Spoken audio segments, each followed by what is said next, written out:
Hello. Welcome to the Bore You to Sleep podcast. The podcast that will hopefully help you get to sleep.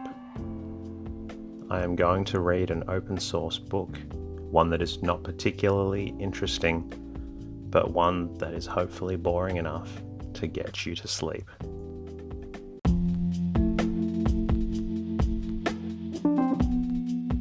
If you've been enjoying the episodes, that's great. The idea is for them to assist you with becoming sleepy. If you do like them, please go online to your favorite podcast app, leave a comment, or like the episode. It's much appreciated.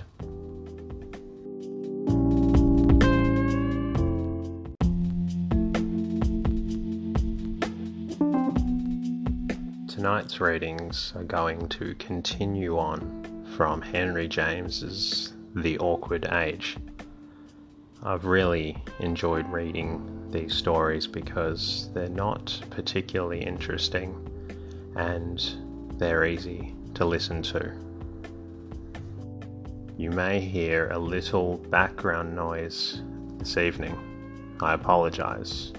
I'm recording in a different location. However, I still wanted to ensure that I read a story in order to get another episode out to you guys.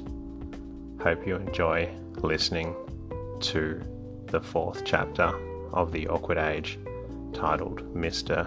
Cashmore. And just a reminder, if you do enjoy it, when you get up tomorrow, please hit the like button on the podcast app or leave a comment. Thank you very much.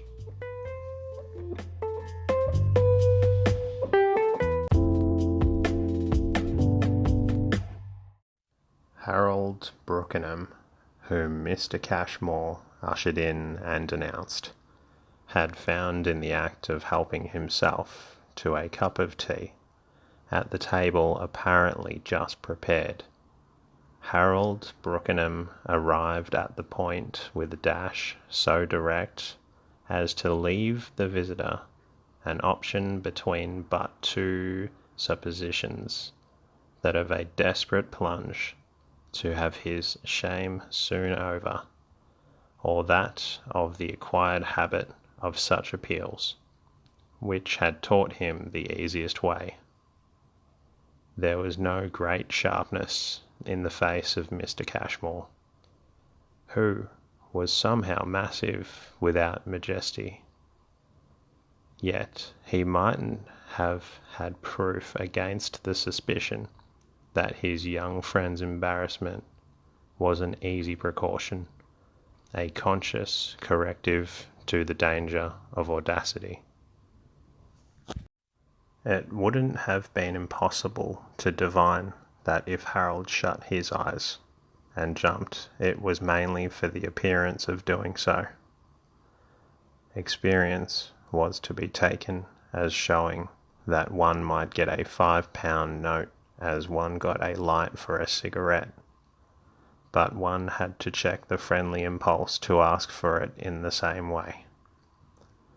Mr. Cashmore had in fact looked surprised, yet not on the whole was so surprised as the young man seemed to have expected of him. There was almost a quiet grace in the combination of promptitude and diffidence with which Harold took over the responsibility of all proprietorship of the crisp morsel of paper that he slipped with slow firmness into the pocket of his waistcoat, rubbing it gently in its passage against the delicately buff-coloured duck of which that garment was composed. So quite too awfully kind of you that I really don't know what to say. There was a marked recall in the manner of his speech of the sweetness of his mother's droop and the tenderness of her wail. It was as if he had been moved for the moment to moralize, but the eyes he raised to his benefactor had the oddest effect of marking that personage himself as a theme for the moralist. Mr. Cashmore, who would have been very red-haired if he had not been very bald, showed a single eyeglass and a long upper lip. He was large and jaunty, with the little petulant movements and intense ejaculations that were not in the line of his type. You may say anything you like. If you don't say you'll repay it, that's always nonsense. I hate it. Harold remained sad, but showed himself really superior. Then I won't say it. Pensively, a minute, he appeared to figure the words, in their absurdity, on the lips of some young man not like himself tactful. I know just what you mean. But I think you know that you ought to tell your father, Mr. Cashmore said. Tell him I've borrowed a view. Mr. Cashmore good-humouredly demurred. It would serve me right. It's so wretched, my having listened to you. Tell him certainly. He went on after an instant. But what I mean is that if you're in such straits, you should speak to him like a man. Harold smiled at the innocence of a friend who could suppose him not to have exhausted that resource. I'm always speaking to him like a man, and that's just what puts him so awfully out. He denies to my face that I am one. One would suppose to hear him not only that I'm a small objectionable child, but that I am scarcely even human. He doesn't conceive me as with human wants. Oh, Mr. Cashmore laughed. You've all, you youngsters, as many wants. I know, as an advertisement page of the Times.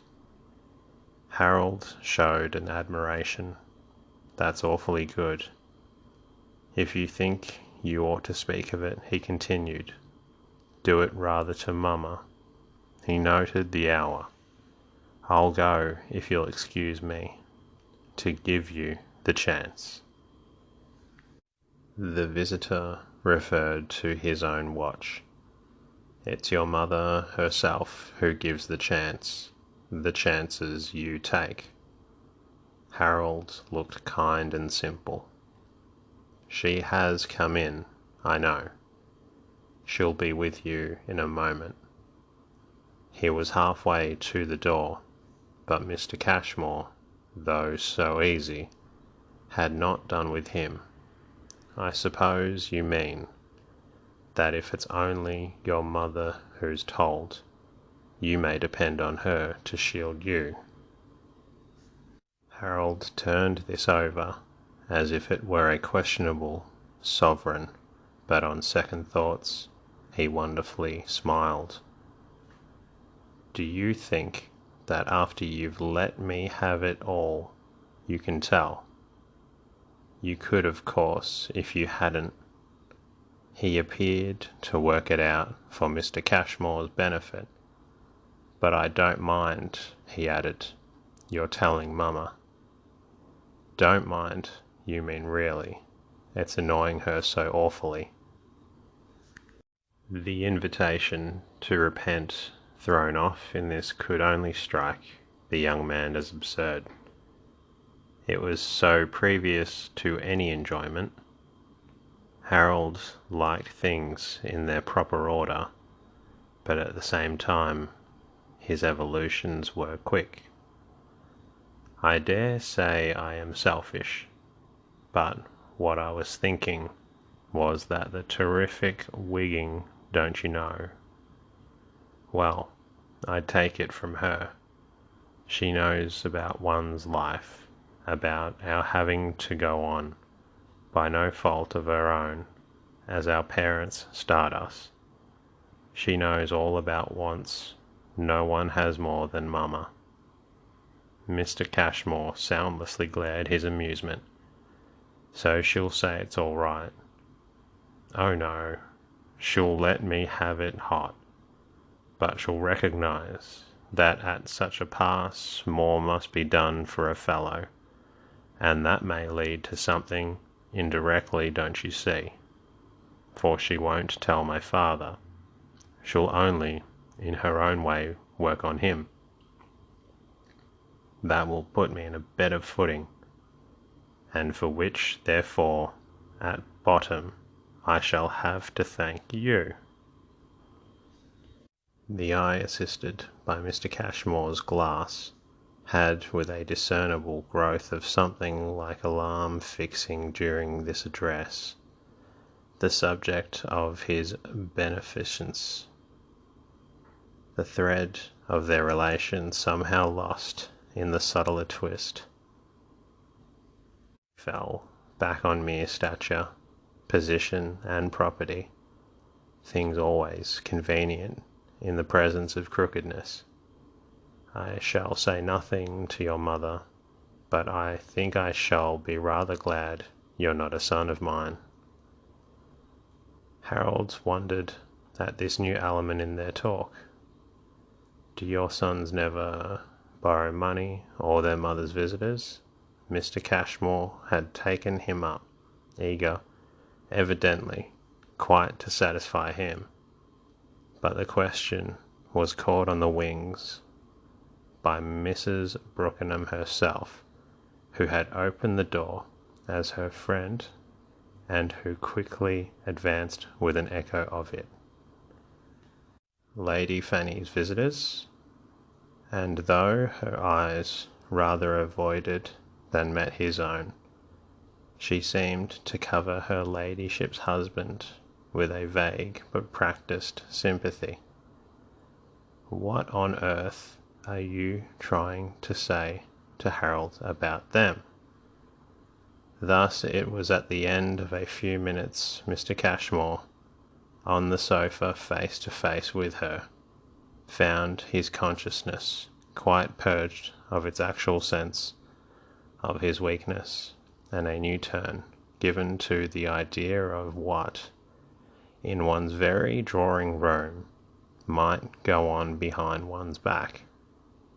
Harold had quickly vanished, had been tacitly disposed of, and Mrs. Brooke's caller had moved even in the short space of time so far in another direction as to have drawn from her the little cold question, "Presents? You don't mean money?" He clearly felt the importance of expressing, at least by his silence and his eyeglass, what he meant. Her extravagance is beyond everything, and though there are bills enough, God knows, that do come in to me, I don't see how she pulls through unless there are others that go elsewhere. Mrs. Brookenham had given him his tea. Her own she had placed on a small table near her, and she could now respond freely to the impulse felt on this of settling herself to something of real interest. Except to Harold, she was incapable of reproach, though there were a coarse shades in her resignation, and her daughter's report of her to Mr. Longden as conscious of an absence of prejudice would have been justified for a spectator by the particular feeling that Mr. Cashmore's speech caused her to disclose. What did this wonderfully appear, unless strangely irrelevant? I've no patience when I hear you talk as if you weren't horribly rich. He looked at her in an instant, as if guessing she might have derived that impression from Harold. What has that to do with it? does a rich man enjoy any more than a poor his wife's making a fool of him? Her eyes opened wider. It was one of her very few days of betraying amusement. There was little, indeed, to be amused at here, except his choice of the particular invidious name. You know why I don't believe a word. Mr. Cashmore drank his tea, then rose to carry the cup somewhere else and put it down, declining with a motion any assistance. When he was on the sofa again, he resumed their intimate talk. I'd tremendously like to be with you, but you mustn't think I've come here to let you say such mean things to me. Mr. Cashmore, and the air of personal good health, the untarnished bloom, which sometimes lent a monstrous serenity to his mention of the barely mentionable, was on occasion balanced or matched by his playful application of extravagant terms to matters of much less moment. You know what I come to you for, Mrs. Brooke. I won't come any more if you're going to be horrid and impossible. You've come to me, I suppose, because for my deep misfortune, I assure you, I've a kind of vision of things, of the wretched miseries in which you all knot yourselves up, which you yourselves are all a little blessed, as if, tumbling about together in your heap, you were a litter of blind kittens. Awfully good that you do lift the burden of my trouble. He laughed out in the manner of a man who made notes for platform use of things that might serve, but the next moment he was grave again, as if his observation had reminded him of Harold's praise of his wit. It was this spirit that he abruptly brought out. Where, by the way, is your daughter? I haven't the least idea. I do all I can to enter into her life. But you can't get into a railway train while it's on the rush. Mr. Cashmore swung back into hilarity. You give me lots of things. Do you mean she's so fast? He could keep the ball going. Mrs. Brookenham obliged him with what she meant. No, she's a tremendous dear, and we're great friends. But she has her young free life, which, by the law of our time, that I'm sure I only want, like all other laws, once I know what they are to accept. She has her precious freshness of feeling, which I say to myself, so far as control is concerned, I ought to respect. I try to get her to sit with me, and she does so a little, because she's kind. But before I know it she leaves me again. She feels what a difference her presence makes in one's liberty of talk. Mr. Cashmore was struck by this picture. That's awfully charming of her. Isn't it too, dear? The thought of it, for Mrs. Brooke, seemed fairly to open out vistas. The modern daughter. But not only the ancient mother, Mr. Cashmore smiled. She shook her head with a world of accepted woe. Give me back 1 hour of my youth. Oh, I haven't a single thrill left to answer a compliment. I sit here now to face with things as they are. They come in their turn, I assure you, and they find me. Mrs. Brooke sighed. Ready, Nanda stepped on the stage, and I give her up the house. Besides, she went on musingly, It's awfully interesting. It is the modern daughter. We're really doing her, the child and I, and as the modern has always been my note, I've gone in and, I mean, frankly, for the first and my very own time, who is one after all, that one should pretend to decline to go where it may lead? Mr. Cashmore was unprepared with an answer to this question, and his hostess continued in a different tone. It's sweet, her sparing one. This, for the visitor, was firmer ground. Do you mean about talking before her? Mrs. Brooks' assent was positively tender. She won't have a difference in my freedom. It's as if the dear thing knew, don't you see, what we must keep back. She wants us not to have to think. It's quite maternal, she mused again. Then, as if with the pleasure of presenting it to him afresh, that's the modern daughter. Thank you for listening to this story. I hope you enjoyed hearing the discussion between the two, Mrs. Brooke, Mr. Cashmore, and I hope you're feeling a little bit more sleepy now.